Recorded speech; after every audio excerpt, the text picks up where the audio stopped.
గత 7 నెలల నుండి ఆంధ్రప్రదేశ్‌లో శాంతి భద్రతలు గనక చూస్తే, అసలు ఎందుకింత బరి తెగిస్తున్నారో, అటువైపు కూటమి పార్టీలు వైసీపీ వాళ్ళ మీద చేయడం ఒక ఎత్తు అయితే, టీడీపీ వాళ్ళు, బీజేపీ వాళ్ళు, టీడీపీ వాళ్ళు, జనసేన వాళ్ళు, అసలు ఎక్కడే కూడా సిస్టమ్ మీద కంట్రోల్ లేనట్లే ఉన్నారు పాలకులు. చంద్రబాబు సార్ అంటే అందరూ భయపడతారని చాలా ఉంటుండే. చాలా కంట్రోల్ చేస్తారని, సిస్టమ్ మీద కంట్రోల్ ఉంటది అని. మరి ఇప్పుడు చంద్రబాబు సార్‌ని గనక ఎవరు కేర్ చేయట్లేదేమో! ఆ సార్ పదే పదే ఎన్నిసార్లు ఏం చెప్పినా కూడా పట్టించుకుంటున్న వాళ్ళు కూడా లేరు. అసలు పోలీసుల ముందే రోడ్లెక్కి పిచ్చి పిచ్చిగా కొట్టుకుంటున్నారు. రాత్రి చూసారా? ధర్మవరంలో అటు మంత్రి సత్యకుమార్ గారి అనుచరులు ప్లస్ శ్రీరామ్ గారి అనుచరులు, పరిటాల శ్రీరామ్ గారి అనుచరులు.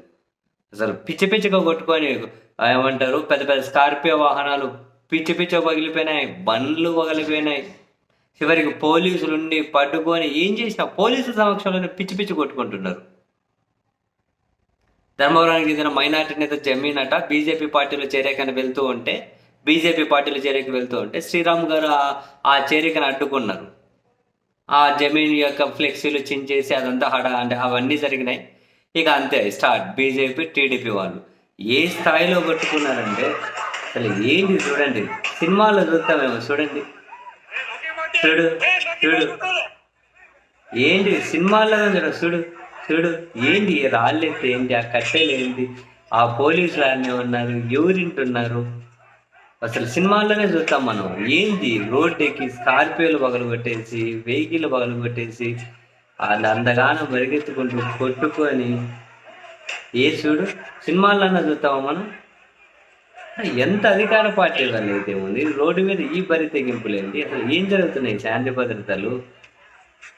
కొట్టు కొట్టుకున్నారు. ధర్మవరంలో ఉమ్మడి అనంతపురం జిల్లా, ప్రస్తుతం సత్యసాయి జిల్లా. సత్యకుమార్ గారి కాన్స్టిట్యూన్సీ, ఆయన మినిస్టర్. పొట్టు పగిలిపోయినాయి. బండ్లు లేవు, కార్లు లేవు. ఈ స్థాయిలో కొట్టుకునేసి అంటే అధికార పార్టీ వాళ్ళంటే రోడ్ ఎక్కింగ్ శాంతి భద్రతల సమస్య అనేది ఏముండదా? చుట్టుపక్కల జనాలు భయభ్రాంతాలకు గురి కావాలి, ఇందులో కట్టెలు ఎత్తుకొని, రాళ్ళు ఎత్తుకొని, వగలగొట్టుకొని. అసలు మెయిన్ ప్రాబ్లం ఏంటి అంటే, పైన కూర్చొని పాలకులు చంద్రబాబు గారు అయితే పదే పదే చెబుతూ ఉన్నారు, జాగ్రత్త, అది కాదు, ఇది కాదు, అట్లా సహించను, ఇట్లా సహించను, ఇసుకలు ఏలు పెడితే సహించను, లిక్కర్లో ఏలు పెడితే సహించను, దోపిడీలు చేస్తే సహించను, అవినీతి చేస్తే సహించను, దాడులు చేస్తే సహించను. సారేమో సీరియస్గా చెబుతూ పోతున్నారు, కింద ఎవ్వరూ పట్టించుకున్నట్లు లేరు. ఇంత విచలు పెడతాను ఏంటంటే బాబు, అరే నీ పాసుగుల.